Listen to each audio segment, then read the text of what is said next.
Assalamualaikum warahmatullahi wabarakatuh. Kembali lagi bersama aku Nurul. Gimana kabarnya semuanya teman-teman? Semoga selalu sehat, selalu mendapatkan rezeki dari Allah Subhanahu wa taala yang besar. Amin. Di sebelum berangkat kita makan dulu gitu ya teman-teman. Ini di kafe terletak di Cadasari. Ini enak banget ya suasananya. Aduh, lembut amat. Vlog selanjutnya kita bahas apa nih sesuai saran teman-teman untuk caranya gimana sih Kak mendidik anak yang soleh soleha. Mendidik anak yang soleh soleha kita pakai rumus 7x3. Apa itu maksudnya 7x3? Itu dari menurut Ali bin Abi Thalib ya.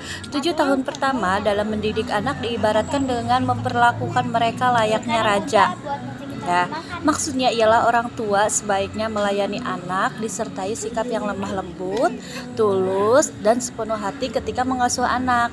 Namun bukan berarti harus memanjakan anak ya, tetaplah bersifat tegas dengan penuh kasih sayang. Jika ingin memberitahukan suatu hal, gunakan bahasa yang sederhana ya, yang mudah dimengerti serta tanpa kekerasan ya teman-teman. Nah, anak pada usia ini akan menghabiskan banyak waktu untuk mengeksplorasi sehingga cenderung senang bermain ya teman-teman. Nah, hal tersebut sangat ya wajar dan sebaiknya orang tua terus mendampingi sebagai bentuk stimulasi tumbuh kembang. Selain itu, perlu diketahui juga bahwa anak akan banyak meniru orang lain di sekitarnya. Jadi, berikan anak teladan yang baik ya. Jadi, harus mencontoh hal-hal yang baik dan benar ya buat orang tuanya, teman-teman. Nah, pada usia 7 tahun kedua, yaitu 7 tahun sampai 14 tahun ya, mendidik anak diibaratkan seperti tawanan gitu, teman-teman. Nah, dikutip dari Bincang Syariah ya, tawanan-tawanan biasanya dikenakan berbagai macam aturan yang berisi kewajiban dan larangan-larangan ya.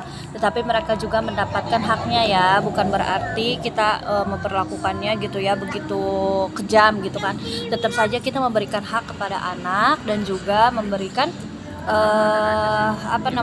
aturan-aturan gitu ya. Misalkan harus bangun jam berapa gitu ya, terus waktunya sholat ya harus sholat, waktunya makan gitu ya teman-teman. Jadi kita sebagai orang tua harus membuat aturan-aturan gitu ya. Nah, orang tua pun harus diharapkan ya menakar hak dan kewajiban anak dengan seimbang gitu teman-teman. Pada usia ini anak dapat diajarkan tentang kewajibannya karena sudah mulai memahami arti tanggung jawab serta konsekuensi. Jadi kewajiban yang diberikan orang tua pada anak dapat berupa ajaran agama, misalnya kewajiban sholat 5 waktu, terus juga harus ngaji dan lain-lain ya. Nah, sama halnya yang diajarkan oleh Rasulullah Shallallahu Alaihi Wasallam. Beliau memulai memerintahkan seorang anak untuk melaksanakan sholat wajib mulai berusia dari 7 tahun ya. Aku juga sama teman-teman ngajarin anak aku nih salsabila ya, yang aku didik anak aku tuh sejak umur 3 tahun untuk hafiz Quran ya. Nah, sekarang dia umur 7 tahun, itu udah aku perintahkan beliau gitu ya untuk sholat 5 waktu gitu teman-teman ya.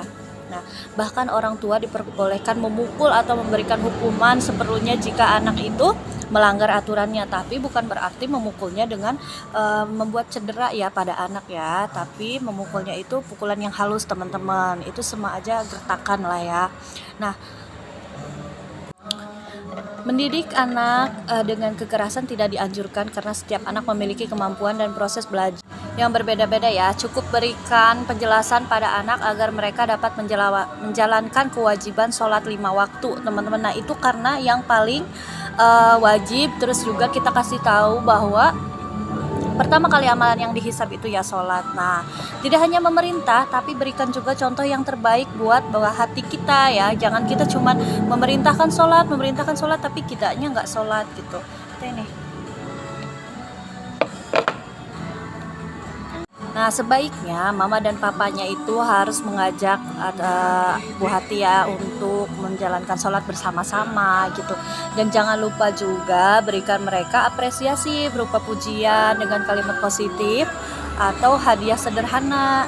Jadi anak merasa bahwa usahanya telah dihargai dan mereka pun termotivasi untuk terus melakukan yang terbaik gitu teman-teman.